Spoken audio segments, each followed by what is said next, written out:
deeqdan dawada oo la soo gaarsiiyay isbitaalka koonfurta magaalada Gaalkacyo ay isku soo aruuriyeen jaaliyada Soomaaliyeed ee ku nool dalka Sweden iyadoo deeqdan dawada loo soo wakiishay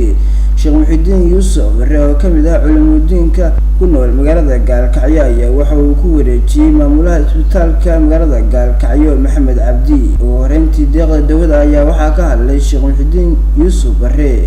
oo ka warbixiyay halka ay ka timin isbitaalka weyn ee magaalada Gaalkacyo gaar ahaan qaybta koonfurta waxaana la jooga agaasimaha isbitaalka mudane Maxamed Cabdi waxaan rabnaa inaan ku wareejino deeq oo walaalaha reer Sweden qaybo kamid ah gaar ahaan gabdhaha ay soo dhiibeen oo isbitaalka ugu tala galeen lacag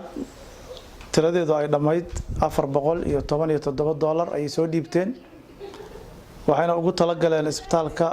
baahida markaas ka jira ugu muhiimsan in lagu caawiyo ayadoo markii hore tala bixintooda ay ahayd in loogu gado bukaanka jodariyaal kadib markaan la tashanay agaasimaha oo u sheegnay xogta ayuu wuxuu yiri baahida meeshan ka jira maanta waxay tahay waa daawo sida awgeed anagoo wargelinay dhan walba waxaan ku bedelnay daawadii sadaqadana waxa u fadli badan midda markaas dhanka kale maamulaha isbitaalka magaalada Gaalkacyo Maxamed Cabdi ayaa kaga mahad celiyay dadkii markaasi isku soo howlay deeqdan dawada isbitaalka laga soo bilaabo qaybtii bishii Abriil ilaa hadda laba bilood u dambeysay shaqaalaha isbitaalka qayb kamid ah ku shaqeynayaan volunteer ku shaqeynayaan dawooyinkana sidaan oo kale baan ku helaynay in badan kamid ah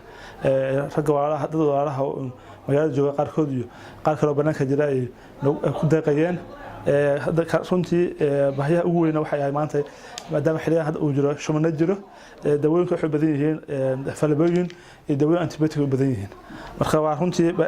baahida ugu muhiimsanayd baa hadda maanta alxamdulillaah naloo keenay waxaan leenahay Ilaahay ajra ka siiyo walaalaha soo daadan soo baxay markastaba reer Sweden isbitaalkan gacan weyn bay ku leeyihiin sanadkii 2000 Abriil dadkii socodsiiyay isbitaalkan xoogooda dhismihii marka la bilaabo 4 qol ragii dadkii socodsiinayay waxay ahaayeen reer Sweden baa deeqdan dawada ayaa waxay ku soo aadaysaa xilli isbitaalka magaalada Gaalkacyo ee bukaanada ku jira ay la dhacayaan dawo la'aan Maxamed Cabdiraxmaan Soomaali CNA TV Gaalkacyo.